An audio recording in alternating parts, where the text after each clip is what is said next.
Water Sports right here with Jojo Diaz, finally getting the title shot, man. We talked at Fantasy Springs about it, so you obviously mentioned the speed a few times already. Yeah.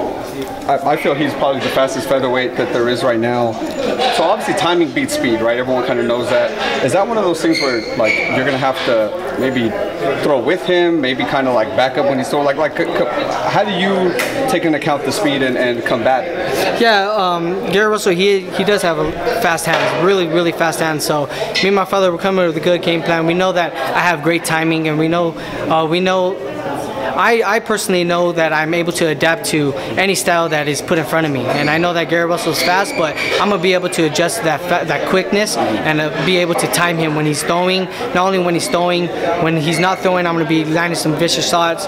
Also, when he's covering up, I'm gonna be landing some shots on the inside as well. So overall, I feel like I am ready for this type of speed. I fought, I sparred with Rasheed Warren a couple years back, and I know that he has very good hand speed too. So I'm kind of getting already used to that type of speed. I had a tremendous training camp with some guys that were pretty fast and pretty elusive as well, and I was able to counter them and land my shots very well and effectively. So come May 19th, you guys are gonna see that all that speed, it doesn't matter, man, as long as you have timing.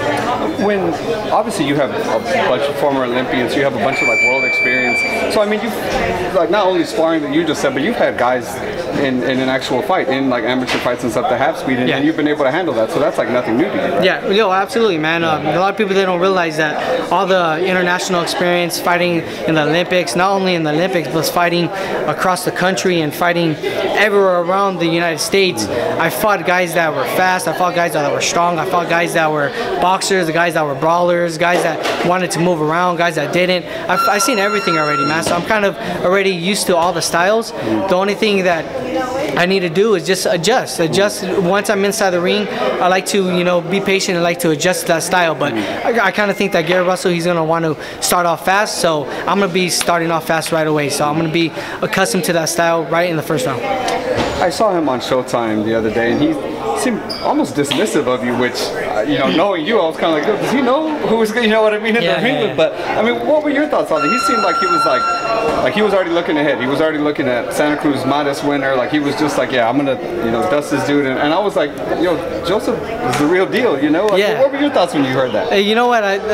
My only thoughts is like, man, I hope he's really training hard. I hope he's not taking it lightly, because at the end of the day, I don't want him making any excuses that, oh, I was sick, oh, I didn't actually work out as hard, he didn't get the best, Gary Russell Jr. I want him to admit that I was a better fighter come May 19th, and I want him to actually give me the acknowledgement and give me that respect, because I don't want him questioning or saying any of that, because I'm training my ass off day in and day out to actually gain that respect, not only from him, but from all the fight fans out there, knowing that I am fighting, I'm preparing myself for the best Gary Russell Jr., so he better be preparing well.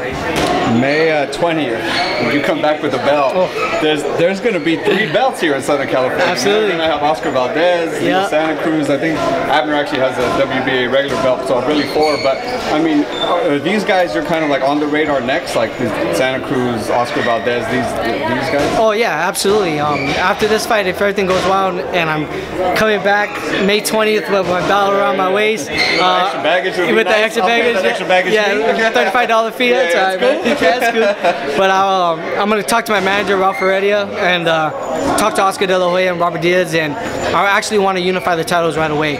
I feel like I'm getting bigger and getting a lot stronger, so I want to make sure that I'm at 126 pounds for a reason, and that is to unify these titles and become the undisputed 126-pound fighter. So right after this fight, I'm going to be calling out Oscar Valdez, be calling out Leo Santa Cruz, Abner Mades, Lee Salby if he's still champion.